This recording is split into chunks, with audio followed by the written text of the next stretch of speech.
Side खबरों के लिए सब्सक्राइब करें फ्लेम मीडिया और उसके बाद बेल आइकन को प्रेस करें ताकि सबसे पहले आपको मिले एक्सक्लूसिव खबरें।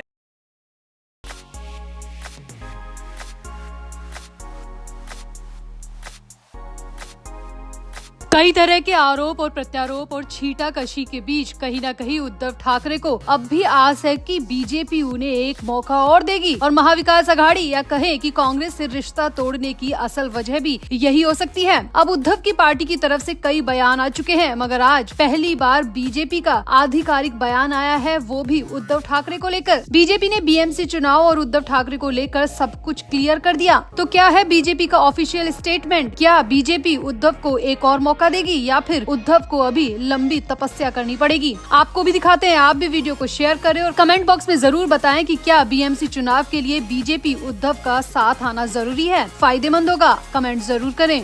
तो कई दिनों से चल रही कयासबाजी के बीच अब महाराष्ट्र के मंत्री चंद्रशेखर बावनकुले का ऑफिशियली बयान आया है। बीजेपी की तरफ से उद्धव ठाकरे को लेकर बड़ा बयान आया है। चंद्रशेखर बावनकुले ने कहा कि शिवसेना यूबीटी ने आगामी नगर निकाय चुनाव अकेले लड़ने का फैसला इसीलिए किया है कि पार्टी को ये एहसास हो गया है कि 2019 में बीजेपी से नाता तोड़कर और कांग्रेस के साथ गठबंधन करना उद्धव ठाकरे की कितनी बड़ी भूल थी। चंद्रशेखर बावनकुले ने कहा कि हम यही चाहते थे कि उद्धव ठाकरे को अपनी उस गलती का एहसास हो और संजय राउत ने जिस तरह से ऐलान किया है कि उनकी पार्टी अकेले चुनाव में उतरेगी, उससे साफ हो गया है कि उद्धव की पार्टी को अपनी गलती का पूरा एहसास है। बीजेपी से नाता तोड़कर उद्धव ने क्या खोया है और कांग्रेस के साथ गठबंधन करके क्या पाया है, ये अब उद्धव को साफ साफ दिखाई दे रहा है। इसीलिए उद्धव अब अकेले चुनाव लड़ने को मजबूर हो गए हैं। बीजेपी की महाराष्ट्र इकाई के अध्यक्ष बावनकुले ने आगे कहा कि शिवसेना को 2019 में बीजेपी और देवेंद्र फडणवीस के बजाय कांग्रेस को चुनने की अपनी गलती का एहसास हो चुका है। उद्धव ठाकरे के नेतृत्व वाली पार्टी को एहसास हो गया है कि कांग्रेस की विचारधारा से वो आगे नहीं बल्कि पीछे की तरफ जा रहे हैं। बावनकुले ने आगे कहा कि अगर केंद्र से लेकर पंचायत स्तर तक एक ही विचारधारा वाली पार्टी या गठबंधन सत्ता में है तो विकास के लिए रखा गया एक एक पैसा दिल्ली से जमीनी स्तर तक पहुँचता है। और अब ये बात उद्धव ठाकरे को अच्छी तरह समझ में आ चुकी है। उद्धव ठाकरे को समझ में आ चुका है कि बीजेपी के साथ रहने में कितना फायदा है और कितना नुकसान। इसीलिए उद्धव ठाकरे के पास अब कोई ऑप्शन नहीं बचा है और वो इसीलिए अब अकेले लड़ने को मजबूर हो गए हैं। बावनकुले ने यहाँ पर ये भी कहा कि इन तीनों पार्टियों ने एक साथ रह के देख लिया। विधानसभा चुनाव में जनता ने इनके मुंह पर जो तमाचा मारा है ये शायद कभी नहीं भूल पाएंगे। जनता के फैसले ने इन्हें औकात दिखा दी है, आईना दिखा दिया है कि बीजेपी ही ऐसी पार्टी है जो जनता का विकास चाहती है और इसीलिए उद्धव ठाकरे अब कहीं न कहीं बीजेपी में अपनी राह ढूंढ रहे हैं। बावनकुले ने कहा कि हमें उद्धव ठाकरे को एहसास कराना जरूरी था कि 2019 में उन्होंने क्या खोया और अब वो पूरी तरह एहसास कर चुके हैं, लेकिन फिर भी बीजेपी उन्हें अपने साथ कभी भी किसी भी कीमत पर नहीं लेगी। बावनकुले ने कहा कि बीजेपी में अहंकारी लोगों की कोई जगह नहीं है और जहां पर अहंकार आ जाता है वहां जनता का विकास नहीं किया जा सकता। इसीलिए उद्धव ठाकरे की बीजेपी में कोई भी जगह नहीं है। यानी कि यहाँ पर बावनकुले ने साफ साफ कह दिया कि उद्धव ठाकरे को बीजेपी अपने साथ किसी भी कीमत पर नहीं लेंगी। लेकिन इधर उद्धव ठाकरे लगातार कोशिश कर रहे हैं, बयानबाजी कर रहे हैं कि उन्हें बीजेपी में राह मिल जाए, लेकिन बावनकुले ने यहाँ पर साफ कर दिया कि बीजेपी उन्हें अपने साथ नहीं लेंगी। बावनकुले ने कहा कि बीएमसी चुनाव के लिए बीजेपी की तैयारी पूरी है और महायुति के नेतृत्व में ही बीएमसी चुनाव भी लड़ा जाएगा। हमारे पास न किसी के लिए जगह है और न ही कोई मौका। जो गलती कर चुके हैं हम ऐसे गलतीबाजों को दोबारा अपने साथ लेने की हम गलती नहीं करेंगे। तो आपका बावनकुले के इस पूरे बयान पर क्या कहना है? क्या उद्धव को अब आईना नजर आ चुका है? आप भी अपनी राय कमेंट बॉक्स में जरूर दें और वीडियो को भी शेयर करें।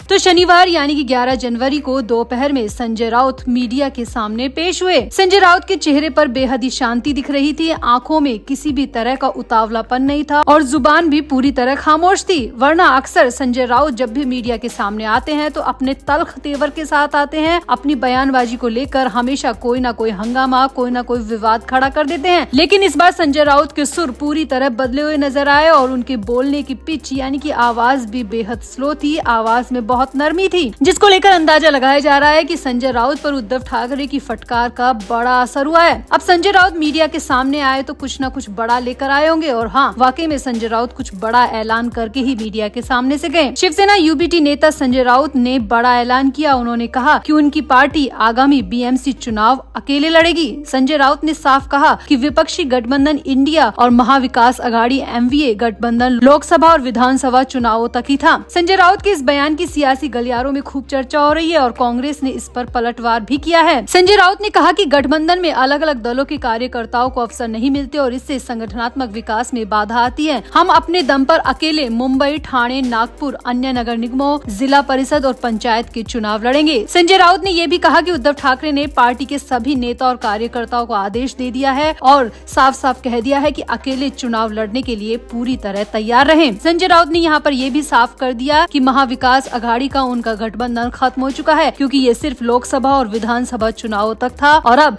जो भी चुनाव आगे होंगे वो यूबीटी अकेले लड़ेगी और ये फैसला उद्धव ठाकरे का है। संजय राउत ने साफ साफ कहा कि हम अपने नेताओं और कार्यकर्ताओं का मनोबल बढ़ाने के लिए हैं, न कि घटाने के लिए, और गठबंधन में रहकर हमारे कार्यकर्ताओं का मनोबल कम हो रहा था, इसीलिए उद्धव ठाकरे ने फैसला किया है कि बीएमसी समेत आगे आने वाले तमाम चुनाव यूबीटी अकेले लड़ेगी। अब संजय राउत तो बेहद ही अदब के साथ ये ऐलान करके निकल गए, लेकिन संजय राउत के इस ऐलान से कांग्रेस को बहुत मिर्ची लगी है। जी हाँ, महानगर पालिका पर संजय राउत के दिए गए बयान पर कांग्रेस नेता वर्षा गायकवाड़ ने कहा कि संजय राउत को हर दिन बोलने की आदत है, लेकिन आखिरी फैसला उद्धव ठाकरे ही लेंगे। मुझे लगता है कि हर पार्टी के कार्यकर्ता की एक अपनी भूमिका होती है। संजय राउत के बयान पर मैं अपना बयान देना भी जरूरी नहीं समझती। हमने ईमानदारी से एमवीए के लिए काम किया है। संजय राउत कौन होते हैं एमवीए को खत्म करने वाले? वर्षा गायकवाड़ ने कहा कि अघाड़ी की हर बात मीडिया के सामने नहीं बोली जानी चाहिए। वैसे भी संजय राउत को हर दिन सुबह आकर बोलने की आदत है, लेकिन उनके पक्ष के नेता उद्धव ठाकरे हैं। हमारे लोग भी भूमिका रखते हैं और आखिरी फैसला हम उद्धव ठाकरे के जरिए लेना चाहते हैं, न कि संजय राउत के कहने पर। संजय राउत के इस ऐलान से हमें कोई फर्क नहीं पड़ता। यानी कि यहाँ पर वर्षा गायकवाड़ का साफ साफ कहना था कि संजय राउत मीडिया के सामने कुछ भी कहे, उन्हें कोई फर्क नहीं पड़ता जब तक कि उद्धव ठाकरे खुद इस बात का ऐलान नहीं कर दे। तो यहाँ पर संजय राउत बेहद अदब के साथ मीडिया से पेश आए, बड़ा ऐलान किया, लेकिन कांग्रेस उनके ऐलान से बुरी तरह चिढ़ गई है। तो क्या वाकई में महाराष्ट्र में महाविकास अघाड़ी अब खत्म हो चुका है? और अगर यूबीटी अकेले चुनावी मैदान में उतरती है तो क्या इसका फायदा यूबीटी को होगा या फिर भारी नुकसान चुकाना पड़ सकता है? संजय राउत के इस पूरे बयान पर और संजय राउत की इस तहजीब पर आपका क्या कहना है? आप भी अपनी राय कमेंट बॉक्स में जरूर दें और वीडियो को भी शेयर करें।